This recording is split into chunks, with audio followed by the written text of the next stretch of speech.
آپ نے درجنوں لوگوں کا دل توڑا ہے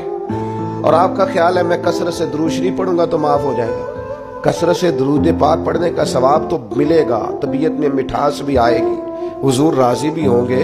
پر وہ جو اس کا دل توڑا ہے اس سے معافی بہرحال مانگنی پڑے گی، اس کی دل جوئی بہرحال کرنی پڑے گی۔ میرے عزیز، نبی پاک علیہ السلام نے وضاحت فرمائی۔ حضور فرمانے لگے صحابہ سے بتاؤ میری امت میں مفلس کون ہے؟ یا رسول اللہ صلی اللہ علیہ وسلم جس کے پاس پیسے نہ ہو وہ غریب ہے، مفلس ہے۔ تو حضور نے فرمایا میری امت میں تو مفلس وہ آدمی ہے جو قیامت کے دن